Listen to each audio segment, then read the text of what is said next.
Halo semuanya, selamat datang di mata kuliah Mesin Vision. Di pertemuan pertama kita akan membahas tentang digital image. Nah, apa itu digital image?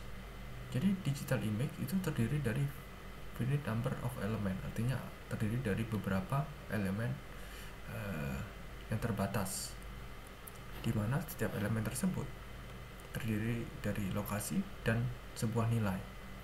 Nah, elemen ini biasa disebut juga dengan picture element, image element, pals, atau yang nanti akan sering kita gunakan adalah pixel. Nah, pixel ini apa? Jadi kalau Anda memiliki sebuah image seperti yang di sebelah kiri ini, lalu Anda lakukan zoom ke sebuah titik tertentu, contohnya saya zoom di komponen yang ini. Kalau Anda zoom sampai sangat besar sekali, maka nanti Anda akan mendapatkan gambar dengan yang seperti sebelah kanan ini, di mana di gambar tersebut maka Anda akan melihat sebuah kotak-kotak kecil, ya, di mana kotak tersebut memiliki warna yang unik antara satu dengan kotak yang lainnya. Nah, satu kotak di sini inilah yang disebut dengan pixel tadi, nah, atau disebut juga dengan picture element, image element, atau PEL. Nah, sekarang bagaimana image itu direpresentasikan dalam format digital? Nah, image seperti yang saya jelaskan tadi itu terdiri dari pixel, dan pixelnya memiliki lokasi. Nah, lokasi ini dinyatakan dalam sebuah koordinat sistem. Nah, pada digital image, koordinat sistemnya mengacu pada aturan tangan kiri seperti ini, di mana jari telunjuk menunjukkan arah sumbu X, lalu jari jempol menunjukkan arah sumbu Y. Sehingga kalau kita gambarkan di sebuah image, maka gambarnya seperti ini. Semakin ke kanan, sumbu X akan semakin positif, semakin ke bawah, sumbu Y akan semakin positif. Di mana titik pada kiri atas menunjukkan titik koordinat 0,0 atau lokasi 0,0. Nah, tadi selain posisi, sebuah pixel itu juga memiliki sebuah nilai.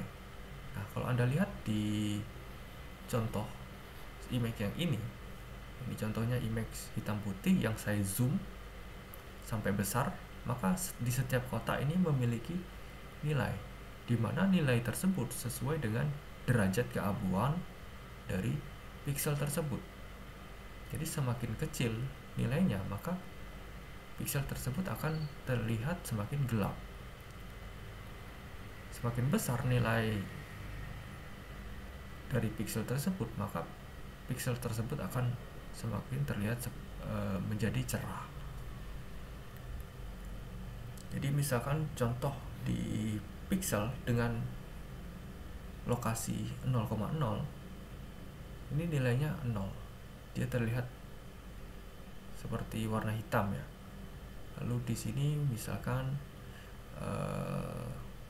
pixel dengan lokasi 0,5, ini warnanya akan semakin lebih cerah. Karena apa? Karena nilai pixel ini lebih besar dibandingkan nilai yang pixel yang berada di lokasi 0,0. Nah, sekarang kita masuk ke tipe image. Jadi tipe image tersebut ada 3 jenis, ya. Yang pertama tipe warna atau color, terus kedua tipe grayscale, dan ketiga tipe binary. Nah, mungkin selama ini Anda membayangkan image itu selalu berwarna seperti yang sebelah kiri. Namun nyatanya tidak. Kita di mesin vision bahkan lebih sering menggunakan tipe image yang grayscale dan binary. Karena apa? Nanti kita akan lihat di slide selanjutnya. Nah, kita akan mulai dari grayscale image terlebih dahulu. Grayscale image itu terdiri dari tadi, ya, koordinat yang dinyatakan dalam sumbu X dan Y, dan intensity value. Jadi nilai pada pixel di tipe image grayscale itu menyatakan intensitas value-nya atau menyatakan kecerahan dari si pixel tersebut. Nah, intensity data dari si pixel tersebut itu direpresentasikan dalam bentuk depth atau bit depth seperti ini. Nah, di mana bit depth ini menyatakan rank dari intensitas yang bisa direpresentasikan oleh si pixel. Nah, contoh di sebelah paling kiri ini saya memiliki sebuah image dengan bit depth-nya 8 bit. Maka si intensitas cahaya dari image tersebut bisa dinyatakan dengan nilai 0, dari rank 0 sampai rank 255. Nah, ini didapat dari mana? Didapat dari intensity level, di mana intensity level ini dapat dirumuskan dengan 2 pangkat bit depth. Nah, contoh kalau kita gunakan 8 bit, maka 2 pangkat 8 adalah 256. Karena kita memulai hitungan di komputer dengan nilai 0, maka rank-nya dari 0 sampai 255. Ya, seperti ini. Atau kita bisa representasikan dalam bit depth yang lebih besar. Contohnya di sini dalam bentuk 16 bit. Nah, yang perlu digarisbawahi ketika kita merepresentasikan bit depth dengan bit yang ukurannya lebih besar, maka kita akan membutuhkan lebih banyak memori untuk menyimpan gambar tersebut. Nah, ini yang perlu Anda perhatikan ketika memilih bit depth yang ingin Anda gunakan. Oke, kapan kita menggunakan grayscale image? Yang pertama, kita bisa gunakan untuk mengukur dimensi, length, panjang atau size dari sebuah objek. Contohnya yang di sebelah kiri ini. Nah, yang di sebelah kiri ini ada sebuah komponen BGA di mana kita ingin mendeteksi jarak antara lingkaran satu dengan lingkaran yang lainnya untuk memastikan jarak antara ball array-nya berapa. Ya. Nah, ini kita bisa gunakan gambar dengan tipe gray. Lalu yang kedua, kita bisa menggunakan juga untuk mencari pattern yang mirip atau pattern matching. Contohnya yang di tengah ini. Nah, yang di tengah ini ada objek dalam bentuk roda gigi seperti ini, namun ada perbedaan mendasar dari kedua objek tersebut. Yang pertama, yang ingin dideteksi ini ukurannya lebih kecil dan patternnya berbeda kalau dibandingkan dengan yang besar ini. Yang kecil tidak memiliki ini ya, lubang slider yang di samping ini. Nah, untuk memisahkan atau mendeteksi objek yang tipenya mirip seperti ini, Anda bisa gunakan similar pattern atau pattern matching. Tentunya kita lebih mudah mendeteksinya menggunakan grayscale image. Nah, yang ketiga itu digunakan untuk membaca barcode atau QR code. Nah, ini lebih gampang menggunakan grayscale image karena barcode itu warnanya cuma hitam dan putih, ya. Maka sangat disarankan sekali menggunakan image dalam bentuk grayscale untuk mendeteksinya. Lalu binary image. Jadi binary image perbedaannya dengan grayscale, binary image tidak punya intensity level. Dia pixelnya hanya punya dua nilai, yaitu nilai binary 0 atau 1. Dimana nilai 0 biasanya digunakan untuk merepresentasikan sebuah objek, dan nilai dimana nilai 1 biasanya digunakan untuk merepresentasikan sebuah objek, dan nilai 0 digunakan untuk merepresentasikan sebuah background, ya. Nah, binary image ini adalah image yang dibentuk atau dihasilkan dari grayscale image atau color image yang diberikan sebuah nilai threshold atau nilai pembatas. Jadi binary image ini bukan image yang dihasilkan langsung dari kamera, namun image yang di-generate menggunakan sebuah proses yang disebut thresholding, ya, dengan memberikan threshold value. Nah, kapan kita menggunakan binary image? Yang pertama, ketika kita ingin mendeteksi ada atau tidaknya si objek tersebut. Contohnya yang di sebelah kiri ini. Nah, yang di sebelah kiri ini kita ingin mendeteksi part yang ini, ya. Nah, di mana part ini dengan backgroundnya ini warnanya kalau kita lihat dengan mata itu lebih cerah yang part, ya. Namun dia tidak dominan sekali. Artinya apa? Artinya perbedaan signifikan antara objek dengan backgroundnya tidak begitu bisa kita bedakan. Nah, untuk memudahkannya kita bisa rubah ke binary image sehingga antara background dan objek bisa kita bedakan detailnya. Nah, tadi seperti yang saya sebutkan, angka 1 pada binary image itu biasanya menyatakan objek dan angka 0 menyatakan background. Nah, 1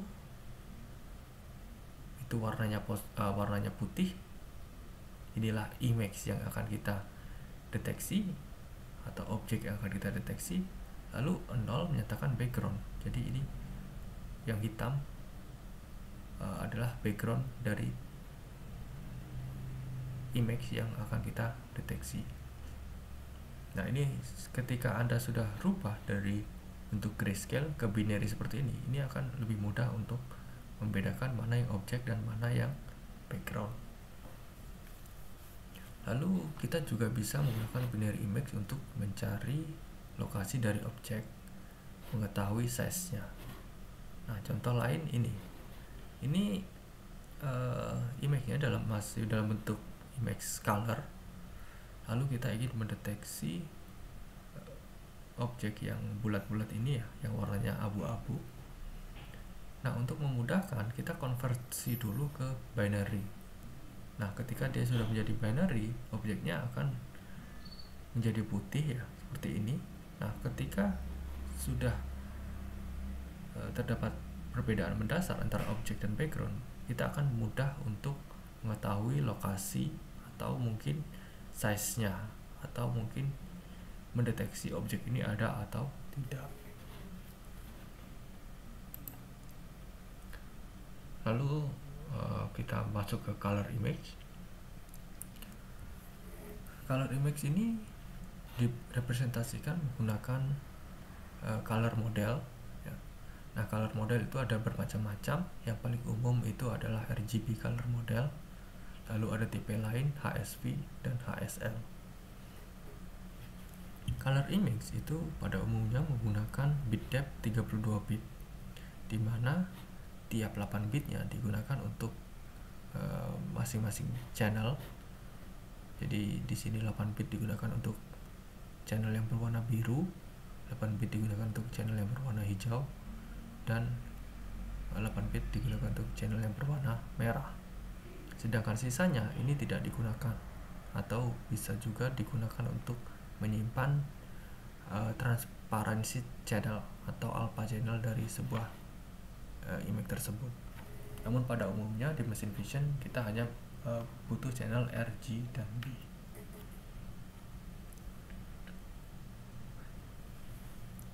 Nah, bagaimana RGB image itu dibentuk? Nah, pada dasarnya di kamera terdapat sensor untuk mendeteksi warna khusus, yaitu warna hijau, merah, dan juga biru. Ya, jadi ketiga warna inilah yang menjadi warna penting untuk membentuk warna RGB. Nah, di kamera kita memiliki filter warna ini yang disebut dengan Bayer filter. Nah, fungsinya si Bayer filter ini memisahkan masing-masing warna dan dipisahkan ke dalam bentuk channel seperti ini. Jadi warna merah dibuat dalam plan sendiri, warna hijau dibuat dalam plan sendiri, dan biru dibuat dalam plan sendiri. Nah, setelah masing-masing channel ini terbentuk, lalu ketiga channel ini digabungkan kembali seperti ini dan dihasilkan color image. Jadi mungkin Anda dulu ingat di pelajaran mencampur warna di SD, ketika warna merah dan warna hijau dicampur, maka dia akan menghasilkan warna kuning. Atau warna merah, hijau, dan biru dicampur atau semuanya dicampur akan menghasilkan warna putih. Nah, konsep pencampuran warna itulah yang digunakan untuk membentuk color image. Nah, kapan color image digunakan? Tentunya ketika kita ingin mendeteksi warna, ya. Contoh di sini ada pita yang memiliki pattern warna khusus yang ingin kita deteksi. Maka untuk kasus yang seperti ini, kita mau tidak mau harus menggunakan image dengan tipe warna. Lalu color space atau color model. Tadi sudah saya jelaskan, image biasanya direpresentasikan dengan color model RGB, namun bisa dikonversi ke color model yang lain. Nah, RGB kalau kita representasikan, dia color modelnya seperti kubus ini, seperti ini, di mana semakin tinggi nilai intensity levelnya, ini direpresentasikan dengan arah panah, ya. Contoh, ketika nilai R-nya besar, nilai red-nya besar, blue-nya besar, dan green-nya besar, maka dia akan menghasilkan warna ini cenderung ke putih. Nah, inilah hasil pencampuran warna yang saya sebutkan tadi.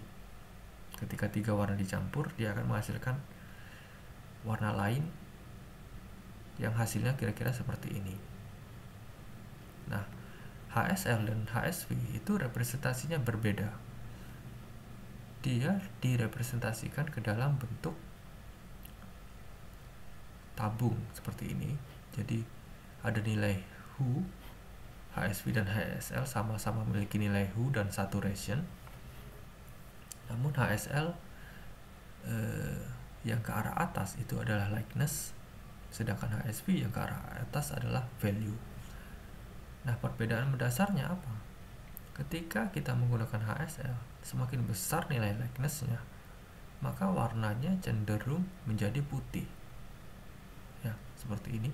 Tapi ketika kita menggunakan HSV, semakin tinggi nilai value-nya, maka warnanya akan menjadi semakin cerah namun tidak putih seperti ini. Nah, ini perbedaan mendasarnya. Nah,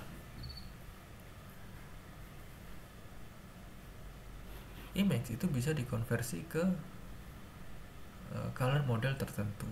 Contoh, misalkan kita ingin mengkonversi RGB ke grayscale, maka Anda bisa gunakan rumus ini.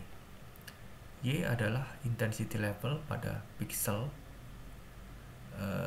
di image grayscale, sedangkan R, J, and B ini adalah intensity warna merah, warna hijau, dan warna biru pada image color. Nah, untuk mengkonversi ke grayscale, Anda cukup mengalihkan tiap intensity level pada channel red, green, dan blue dengan konstanta ini. Oke, begitu juga dengan mengkonversi dari gray ke RGB. Ketika kita mengkonversi gray ke RGB, maka nilai intensity level dari channel red, green, dan blue itu akan diambil dari nilai intensity level dari gray colornya. Nah, A di sini adalah transparansi channel atau alpha channel. Nah, di mesin vision alpha ini tidak kita gunakan, namun di image editing biasanya alpha ini digunakan untuk mengatur kecerahan atau transparansi level dari si warna image tersebut. Nah, untuk mengkonversi dari color model RGB ke color model HSL, Anda bisa cari dengan pertama mencari nilai Vmax dan Vmin-nya, di mana Vmax ini adalah nilai maksimum dari channel R, channel G, dan channel B ya. Jadi misalkan channel L nya 5, J nya 10, dan B nya 5, maka nilai Vmax ini adalah 10. Dan nilai Vmin adalah nilai minimumnya. Jadi nilai minimumnya tadi bisa diambil yang 5, karena R 5, G nya 10, B nya 5. Jadi nilai minimumnya adalah 5. Nah, dari nilai Vmax dan Vmin, nanti Anda bisa cari dulu nilai L nya dengan mengurangi Vmax dan Vmin, lalu dibagi menjadi 2. Setelah dapat nilai L, Anda bisa mencari nilai S, di mana nilai S dinyatakan dalam persamaan 1 jika nilai L-nya kurang dari 0,5, dan dinyatakan dalam persamaan kedua ini jika nilai L-nya besar sama dengan 0,5. Setelah itu baru bisa mencari nilai H-nya. Nilai H-nya ini ada 3 persamaan disesuaikan dengan kondisi Vmax-nya. Jadi kalau Vmax-nya sama dengan R, gunakan yang persamaan ini. Kalau Vmax-nya sama dengan G, gunakan persamaan ini. Dan Vmax-nya sama dengan B, Anda gunakan persamaan yang terakhir. Nah, yang paling penting untuk digarisbawahi, nilai H harus direpresentasikan dalam nilai 0 sampai 360. Jadi tidak ada nilai negatif di sini. Ranknya harus 0 sampai 360. Nah, ketika Anda mencari nilai H menggunakan rumus ini, kemudian hanya misalkan hasilnya minus 10, maka itu harus Anda rubah ke dalam rank ini. Cara merubahnya, gunakan rumus yang ini. Kalau hanya kecil dari 0, maka H sama dengan H ditambah 360. Jadi tadi misalkan H-nya minus 10, maka nilai H-nya yang benar adalah minus 10 ditambah 360. Ya, maka nanti akan menjadi tetap berada di rank ini. Sedangkan nilai S dan nilai L itu ranknya dari 0 sampai 1. Nah, ini untuk mengkonversi dari RGB ke HSV. Kira-kira prosesnya mirip saja dengan mengkonversi dari RGB ke HSL. Yang menjadi perbedaan ketika kita menggunakan HSV, maka nilai V diambil dari nilai maksimum masing-masing channel pada channel red, green, dan blue ya. Nilai V nya langsung diambil dari nilai maksimumnya, jadi ini lebih mudah. Sedangkan untuk nilai S nya diambil dari nilai V dikurang nilai minimum channel RGB nya kalau nilai V nya tidak sama dengan 0. Namun kalau nilai V nya sama dengan 0, maka nilai S nya otomatis akan menjadi 0. Nilai H nya juga sama, ada 3 persamaan yang Anda bisa gunakan tergantung kondisi V nya. Apakah V sama dengan R, apakah V sama dengan G, atau V sama dengan B. Dan ini juga sama, ketika H-nya kurang dari 0, maka harus Anda rescaling ke rank yang sudah ditentukan ini. S dan V juga ranknya sama, dari 0 dan 1, sama seperti HSL. S dan L nya ranknya dari 0 sampai 1. Oke, sekarang kita membahas tentang image memory size. Nah, ketika kita menggunakan sebuah image, kita harus memperhatikan ukuran memori yang dibutuhkan, karena ukuran memori ini nanti akan mempengaruhi kecepatan akses data untuk membaca si image tersebut dari memori. Nah, memori bisa direpresentasikan dengan rumus ini. Ukuran lebar image-nya berapa dikali tinggi image dikali bit depth yang kita gunakan. Contoh, di sini ada grayscale image dengan ukuran panjangnya atau lebarnya ini 1024 pixel, lalu tingginya 768 pixel, bit depth-nya 8 bit, sehingga memori yang dibutuhkan tinggal dikalikan saja, sekitar 6 juta sekian bits. Kalau dinyatakan ke dalam kilobyte, maka ukurannya menjadi 768 kilobyte. Oke. Sedangkan ini contoh yang image tipe warna ya, dengan ukuran yang sama direpresentasikan ke dalam 24 bit bit depth ya. Namun perlu diingat tadi ya, walaupun kita cuma menggunakan 24 bit depth, namun di komputer itu tetap akan direpresentasikan ke dalam ini 32 bit dengan 1 byte lagi atau 8 bit. Sisanya ini tidak digunakan. Jadi walaupun image Anda menggunakan 3 channel saja atau 24 bit saja, maka pada kenyataannya ketika disimpan di komputer tetap menggunakan 32 bit. Sehingga perhitungannya menjadi seperti ini, 1024 dikali 728 dikali 32. Dan hasil akhir memori yang dibutuhkan itu adalah sebesar 3 MB. Nah, bayangkan atau bandingkan tipe image berwarna dengan yang grayscale. Nah, otomatis yang grayscale lebih kecil ya, ini hanya ukuran kilobyte, sedangkan yang berwarna ini ukurannya 3 megabyte lebih dengan size yang sama. Nah, tentunya ketika kita menggunakan color image yang ini, memori yang akan kita akses menjadi lebih besar sehingga proses kita bisa menjadi lambat. Nah, itulah pentingnya kapan kita menggunakan grayscale image, binary image, atau color image. Sesuaikan dengan kebutuhan Anda masing-masing.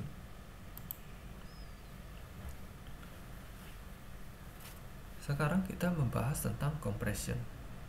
Nah, compression ini fungsinya untuk mereduksi data atau untuk menurunkan data. Nah, compression ini ada 2 jenis. Yang pertama lossless dan lossy. Nah, lossless ini apa? Lossless ini tipe kompresi ketika kita mengkompres image-nya, ukurannya berkurang tapi kualitas image-nya tetap sama ya. Dan image yang telah dikompresi dengan tipe lossless itu bisa dekompres lagi atau dikembalikan lagi ke tipe image originalnya. Nah, sedangkan lossy ini kita mengkompresi image namun datanya akan kita remove, jadi menyebabkan kualitas image-nya menjadi rendah atau menjadi tidak sebaik yang sebelum dikompresi. Nah, beberapa image format menggunakan tipe kompresi, 2 tipe kompresi tersebut. Ada juga yang tidak menggunakan tipe kompresi. Nah, sekarang kita lihat yang format BMP. Ini yang biasa ditemukan di sistem operasi Windows, karena ini namanya juga Windows Bitmap ya. Nah, tipe image ini itu tidak dikompresi. Artinya ya pastinya ukurannya akan besar dibandingkan dengan tipe image yang lain atau file yang lain. Lalu ada TIFF. Nah, TIFF menggunakan tipe kompresi lossless ya.